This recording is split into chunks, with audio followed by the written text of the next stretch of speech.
There are people who are quite literally characters. Hunter S. Thompson? People would always say he's quite a character. He went on to inspire Uncle Duke in Doonesbury and Colonel Hunter Gathers on the Venture Brothers. He was even twice played in films by his good friend Johnny Depp in Fear and Loathing in Las Vegas and The Rum Diaries. But just who was Hunter S. Thompson? To be honest, I don't really know. And that's where I come in, you overstuffed cream puff of a comic book geek. Hunter S. Thompson was one of the greatest things to come around since the invention of the two-top. He invented Gonzo journalism, the art of a journalist not reporting on a story, but actually becoming the story. And I have dedicated my life to living in his image, one LSD-infused trip at a time. Now, if you excuse me, I have to answer my phone. Hello? Hello? Hello? Operator! Operator! Talk to me, you bastard! Mr. Puke, that's not a phone. Enjoy the show. I'm fine! I'm fine!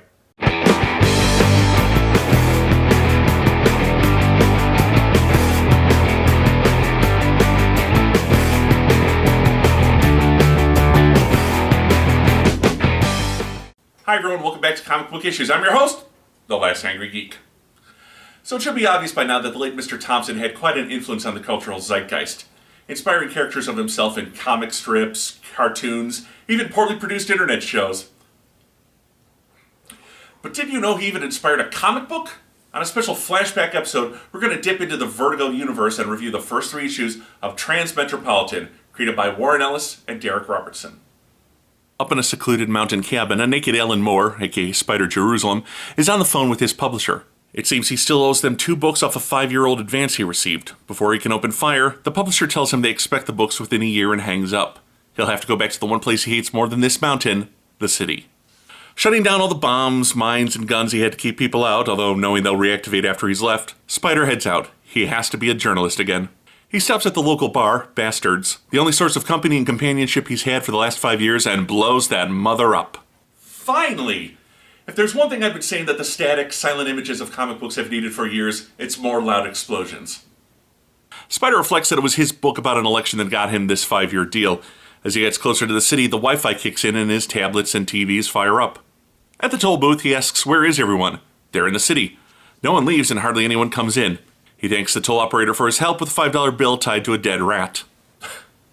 Let me just get you your change. Ew. Since he ran through his advance to buy his mountain estate, he'll need a job to support himself while he's writing these last 2 novels.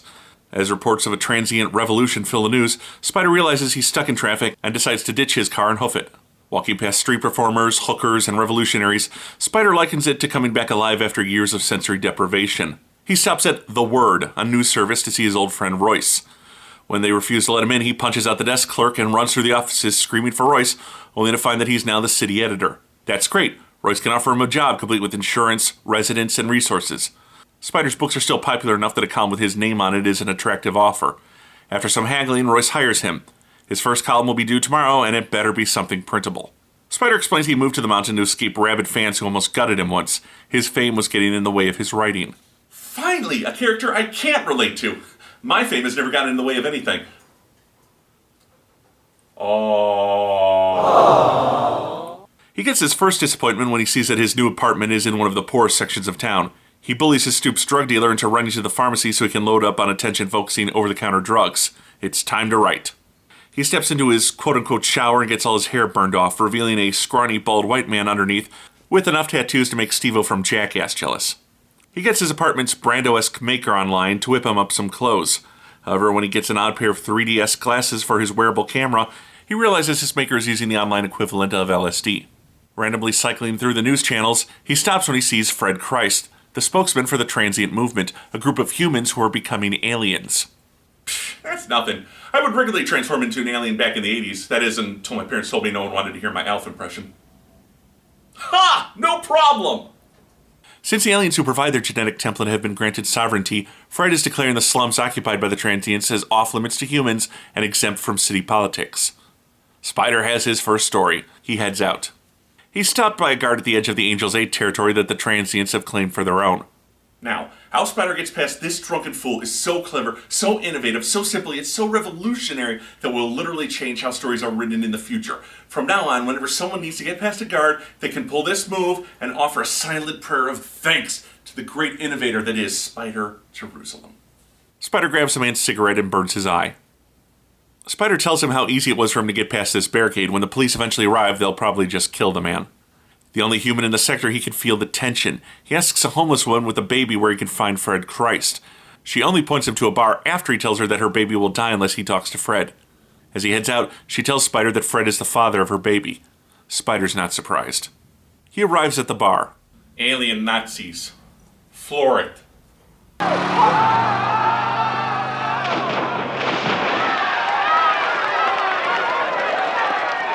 He beats the skinheads down and shoots up the bar screaming for Fred Christ.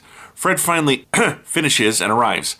He knows Spider from his days as a band manager. Spider used to give Fred's bands favorable press, so he agrees to an interview.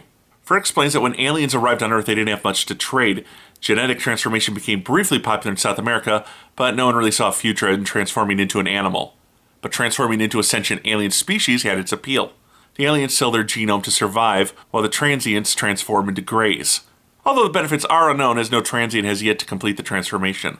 This secession from the government is because the transients can't get jobs and live in the worst slum in the city. Spider points out that the last place Fred lived, half the kids there looked like him by the time he left. Fred's just using this leader role as a new way to attract women. Spider's been sickened by seeing Fred's thugs drunk on power. There's no real structure to this leadership, and a lot of scared people are going to get hurt. But Fred's convinced that threatening to secede will force the city's government to treat the transients decently. Idea for a sitcom. A pair of transients hit the big time and move up into a deluxe apartment in the sky. They then proceed to anal probe everyone on the 12th floor. The transients are now holding the power to 4 other districts hostage. Spider just knows this is a bad idea. It's an election year, and whoever stomps out this revolution will get a huge vote. On his way out, Spider recognizes some lawyers talking to transient soldiers. Depressed, he heads home, knowing that Fred's incompetency will probably lead to the transients' deaths. He hears a coughing and sees a two-faced cat holding a lizard and smoking a cigarette. Anyone expecting a pussy joke can just pack their bags and head over to 1980s British television, where those kind of jokes were appreciated.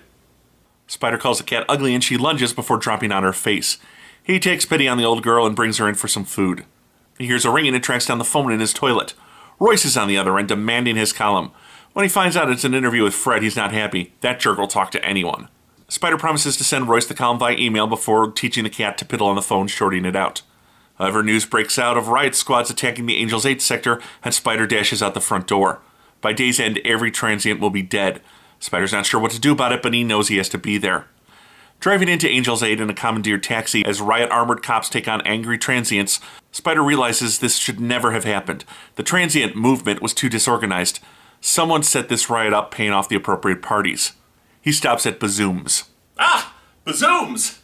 No doubt a, shop where they, sell... I got nothing. It's obviously a strip club. He gets in the front door after faking a pregnancy. He then sweet-talks the bouncer and gets into the club. Spider asks the strippers for directions to the roof. He needs a better view of the riot to write about it. Bored, the girls follow him up. He explains that this is all happening because Fred made the transients seem threatening. City Hall overreacted and sent in the police. The lawyers he saw earlier paid off a few transients to start a fight, which quickly tipped the boiling population into a full-on riot. Spider hooks up to the Words database and contacts Royce. He's sending in his column for immediate publishing. No editing, no rewrites, this goes out raw. The metaphor he gives the strippers is that journalism is a gun that fires one bullet. But if aimed right, you can topple any institution. Meanwhile, Royce finds out that none of the local news feeds are able to get footage of the riot and contacts one of the stations. Spider's writing takes the blame off the transients and puts it on City Hall for not seeing if their desire to secede was possible. Instead, they had some dupes start a riot so they could crush this slum and everyone in it. This is a power play, done to make City Hall seem like the biggest, baddest thing in town. Spider's words go across the city, everyone reading about the excessive violence as he points the finger of blame at them for not caring about what was happening in their own town. He further points out that their taxes are paying for this brutalization, and their silence allowed it to continue. Rather suddenly, the cops get calls on their gear, stop the beating, and pull out of Angels 8. Shocked that it worked, the adrenaline wearing off, Spider rests on the neon sign of the club. Royce explains he licensed Spider's column to a TV station who broadcast his feed throughout the city. Once public opinion turned against City Hall, they pulled out and left the transients alone. Spider's pissed off, especially that he's famous again, but gets over it after learning he's made some money off the deal.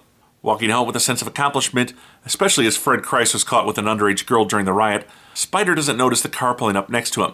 Several cops jump out and beat the holy bejesus out of Mr. Jerusalem. They make it pretty clear he's on the police shit list now. A bruised and bloody Spider Jerusalem picks himself up off the street and walks home. He can't stop laughing. He's not going anywhere. And that's the first 3 issues of Transmetropolitan, a phrase I once used to describe myself in the 90s. But was it truly a Gonzo drug-induced trip into journalism? Well, yes, but was it any good? Let's take a closer look. This was a fun opening arc to this series. It sets up Spider Jerusalem's character, well in the vein of Hunter S. Thompson. It introduces us to his boss, Royce, and his mutant cat, but there's not much of a supporting cast yet. I imagine they'll get established and explored in future issues. The first book gives us Spider in all his abusive glory and sets up his character arc. He has 2 books to write and will need a job to support himself while he writes them. Spider is an extremely negative person, destroying or threatening anything that threatens to disrupt his life. Still, even though he spends 3 issues proclaiming how much he hates the city and the act of writing, by the end of the story you get the feeling that this is the most alive he's been in the last 5 years. It may end up being self-destructive, but Spider can't do anything besides write. Beyond setting up his character, there's not really much in the way of a story in the first issue. Everything just sort of falls into place. Such as Spider getting hired at the first paper he tries, but you never really question it. The next 2 issues then explore the Transient versus City Hall storyline. Again, there's not a whole lot of story here, as it's just an excuse to let Spider do his writing, and when he's not writing, he's narrating. Spider's stream of consciousness is never ending and provides the background sound to this comic. The constant talk is sometimes amusing, other times nonsensical, and even a couple of times annoying. I'm sure writing a journalist must be very cathartic for most writers. Transmetropolitan's writer Warren Ellis certainly has fun with it. It's almost like switching on God mode in a video game. Spider can say and do anything he wants, from blow up a local bar to shame an entire city, and except for that beating he takes at the end of the story, he's never punished for his boorish behavior. This loud, obnoxious dystopian city actually seems to reward him for it. Warren Ellis has written many superhero books. Here, Spider's power is writing. He can handle weapons and throw a punch, but it's a very act of writing that diffuses an urban riot. The city itself is a mix between New York and Mega City 1 from Judge Dredd. There's the normal mix of citizens, from punk kids to street performers, but it goes a bit further in some cases with genetically engineered animals and humans crossing species. At times, the background art isn't great. I attribute that to Derek Robertson being more of a people artist. That is, he excels at drawing humans and is wonderful at expressions. The background art also probably suffers because there's so much of it. Like the previously mentioned Judge Dredd, this book lives in extremes that go far beyond what we accept as normal, and that allows you to enjoy the violence at times, but it's still rooted in a sort of present mentality, so you can take the violence seriously and understand the message when you need to. Overall, I found this book to be a fun read. The character of Spider Jerusalem is not exactly endearing, but he does have a mean streak you'll find yourself laughing at. I give Transmetropolitan issues 1 through 3 4 stars out of 5. Until next time, you magnificent bastards, this is Comic Book Issues, and I'm your host, the last sadistic dork. I like the new initials better.